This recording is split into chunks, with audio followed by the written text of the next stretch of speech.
덕고 구검입니다. 오늘은 파우스트에서 마르가레테와 그레첸은 같은 사람인가에 관해서 이야기 드리겠습니다. 파우스트 일부를 읽다 보면은 여자 주인공 이름이 마르가레테입니다. 휴베르트가 작곡한 파우스트의 가곡은 실 잡는 그레첸입니다. 응? 내가 읽은 파우스트는 여자 이름이 마르가레테인데 슈베르트가 작곡한 곡은 그레첸이라고. 그럼 그레첸은 누구인가? 이것이 항상 궁금했습니다. 왜 실 잡는 마르가레테가 아니고 실 잡는 그레첸인가?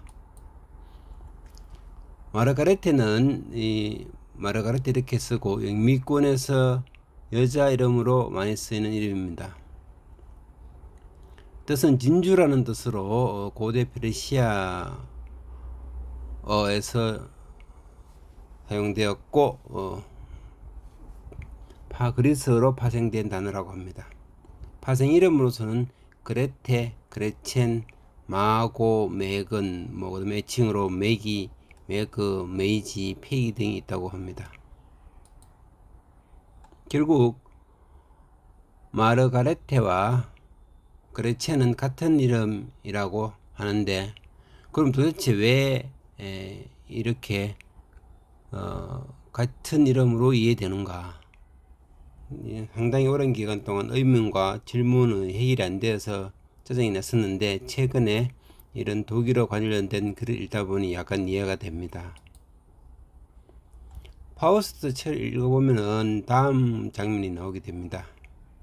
마르가레테가 등장하면서 마르가레테가 옆집 아주머니를 부릅니다. 마르테 아주머니. 그래서 마르테 아주머니가 마르가레테를 부를 때 귀여운 그레첸 아니냐 라고 이야기합니다. 결국 이름은 마르가레테인데 부를 때는 동네 아주머니가 그레첸이라고 부른다는 이야기입니다. 그렇다면은 왜 그렇게 마르가레테라고 안 부르고 줄여서 가레테라든지 이래 할 건데 그레첸이라고 부르느냐면은, 슈베르트 실 잡는 그레첸처럼 독일어는 단어의 의미에 chen, 첸이나 라이엔 등이 붙으면은 작음을 나타내는 역할을 한다고 합니다. 좀 더 넓게 보면은 작고 귀엽고 이런 뜻이고, 더 넓히면은 가끔 너무 작아서 하찮은 뜻으로도 쓰이기도 하겠죠. 하우스는 집인데 여기에 하우첸이라 붙이면은 작은 집, 예쁘고 작은 집 이런 뜻으로 쓰인다고 합니다. 근데 브롯은 빵, 큰 덩어리인데 브로첸은 작은 빵, 보통 한 개의 분을 이야기합니다. 그래서 마담은 부인인데 chn을 붙여서 메드첸 하면은 소녀, 또 미혼녀, 처녀를 뜻한다고 합니다. 그래서 슈베르트의 작품이 똑같은 제목의 Der Tod und das Mädchen, 죽음과 소녀인데 작품 번호 D531번은 가곡이고, 나중에 슈베르트가 죽기 전에 작곡한 현악 사정주 작품 번호 D810도 두 개가 똑같이 죽음과 소녀입니다. 그래서 영어로는 Death and Maiden입니다. 그래서 여기서 소녀는 마담이란 단어에서 뒤에 에미를 빼고 첸, 작은을 붙여서 소녀라고 얘기한다고 합니다. 결국 마르가레테는 정식 이름이고, 친한 사람들이 귀엽게 부를 때는 CHN을 붙이고 앞에 긴 부분을 빼고, 그래서 이제 그레첸이 되어 줄여서 그레첸이 되는 듯 합니다. 근데 또 독일어라고 그레첸이라고 표현되어도 있고, 그레테, 헨이라고 읽는 것도 있습니다. 독일어 문학도 그렇고 러시아 문학도 그렇고 사람 이름의 변화는 우리가 그 문화를 잘 모르기 때문에 일일이 이해하기 어렵고, 그래서 안다고 그 변화를 안다고 해도 다 적용하기 어렵습니다. 그래서 책 한 권을 읽으려고 해도 여러 번 생각해야 되고 몇 번 찾아야 됩니다. 예를 들어 안나 까레니나 있을 때, 그리고 실제로 이제 조르주 상드의 경우, 소설은 영화에서 부른 이름이 상드가 아닌 경우가 많고 다른 이름으로 부르는 경우가 많습니다. 조르주 상대는 필명, 즉 책을 쓸 때의 이름이고 실제 생활할 때 이름은 아망티네 루셀 오로르 듀팡입니다.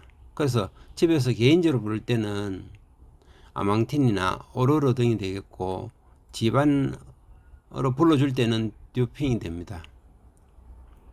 영화 보면은 오로라라고 불러주는 경우가 상당히 많더라고요. 그래서 뭐 오로라가 누구지? 조르주 상대는 딴 데 있는데, 이런 식으로 생각이 많이 듭니다. 이 상대가 이혼하긴 했지만 결혼했을 당시에는 남편의 성이 두더방이기 때문에 두더방 부인으로 불리기도 합니다. 그래서 영화 보면은 두더방 부인으로 소개되기도 합니다. 요 사람입니다. 상대의 남편 가시미르 두더방입니다. 우리나라도 뭐 그런 경우가 있기 때문에 딱히 유럽 호칭만 그렇게 복잡하다고 할 수 없지만은, 우리나라는 그렇게 복잡하지 않은데, 그래서 유럽이나 동유럽, 러시아 책을 읽을 때는 같은 사람을 여러 가지로 다르게 부르기 때문에 이해하는데 시간이 많이 걸립니다. 예를 들어 우리나라는 미숙, 정숙, 현숙 등 숙제로 끝나는 여자분들이 좀 오래된 80년대, 90년대 이야기인데, 집에서 그냥 수가 이렇게 부르는 경우라고 하겠습니다.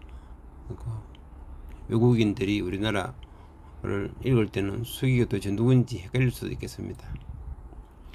톨스토이 소설 안나 까레리나를 보면은, 안나 까레리나 이름은 안나 아르카지 예브나 까레리나입니다.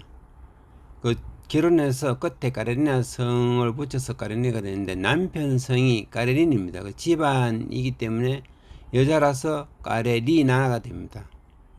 그러면은 이제 남편은 알렉세이 알렉산드로비치 까레린입니다. 남자는 까레린, 여자는 까레리나입니다.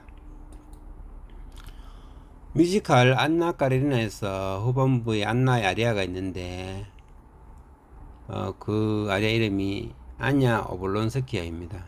안나의 예명이 아냐라도 부르기 때문에 똑같습니다. 그러니까 근데 이제 이거의 이름을 안나 까레리나 로망스로 부르기도 하고, 또 다르게 안나 까레리나 안나 브론스케라기도 부르기도 합니다. 안나 브론스케는 무엇인가?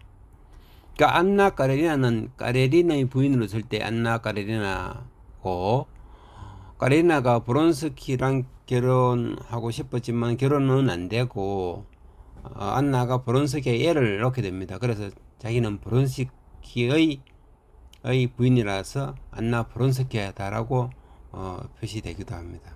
그리고 안나 오블론스키아는 결혼 전 처녀 때 이름입니다. 그러니까 안나 까레리나, 아름 브론스키아, 안나 오블론스키아, 이런 뭘 부르든 간에 다 안나 까레리나를 이야기하는 것입니다.